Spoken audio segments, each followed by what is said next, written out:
Alright, so what's going on, guys? Welcome back to the channel. It's Devly, and in today's video we're just going to be kind of going over the Scuf Instinct Pro, doing a little unboxing and kind of just talking about the controller in general.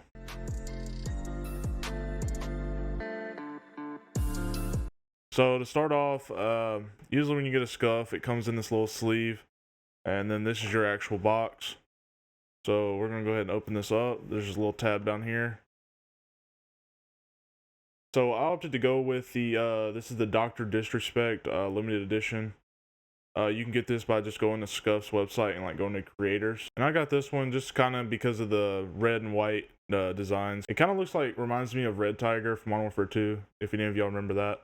Alright, now we're going to go ahead and take it out of the box here. So the main reason why I'm doing this video is because I was trying to do research on YouTube of like controllers and how would I want to customize it. And there really wasn't that many videos, which I know the controller just came out. And I know there was out of stock for a little bit, and I know people are just now trying to get their hands on them. Now this is the Scuf Instinct Pro. It does have the adaptable triggers and the grip, as you can tell. That's kind of like the this is kind of their top of the line. The only difference is between this one and the Scuf Instinct is the adaptable trigger. So if you see that switch right there, and you basically twist that, and it makes it what they claim like is mouse-like triggers, which before doing this unboxing, I played one game on it, and I can say that this is the controller I've been using till I got this one.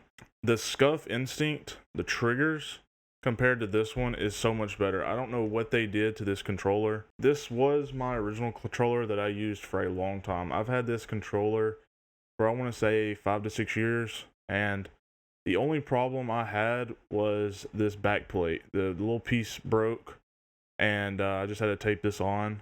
Recently, the trigger, the spring inside of here broke, and I didn't really know much on how to fix it.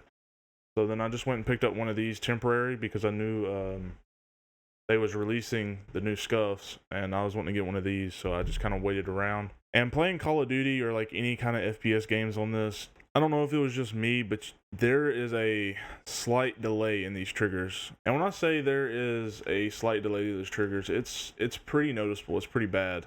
To be honest, I would not recommend these controllers.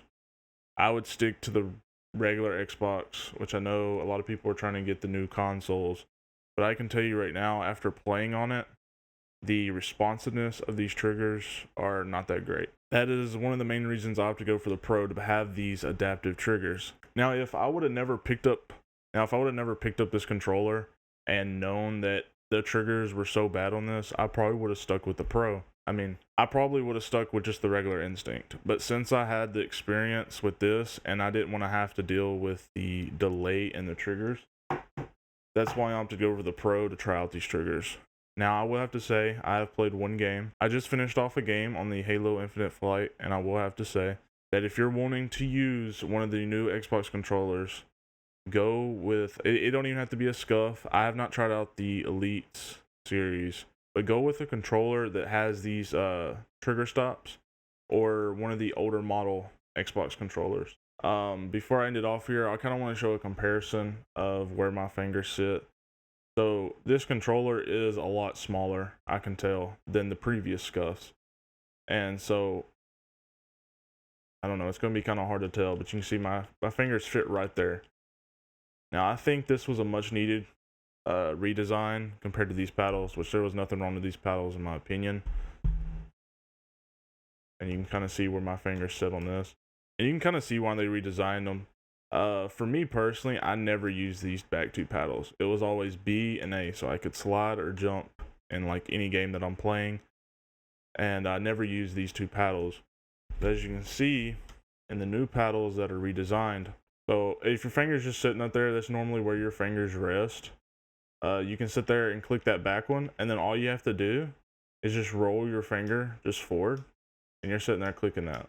And like I said, this is not a review, because I know you need to use these controllers for several months, get the hang of them, get your like and dislikes, and see what's actually wrong with them and see if they're durable.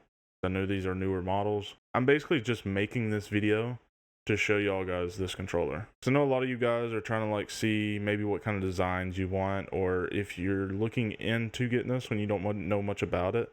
I can't really give you a review over it, but I will have to say this controller is night and day compared to the stock Xbox Series X controller. So that's kind of where I'll leave that review. If you guys want me to, just leave a comment in the description below. I will come back after several months and let y'all know how it goes if y'all would like to see that video. But yeah, guys, I think that's going to be the end of this video. This is the Dr. Disrespect limited edition controller, and I hope you guys enjoyed it. Don't forget to leave a like, comment, subscribe, and I'll see you in the next one. Later.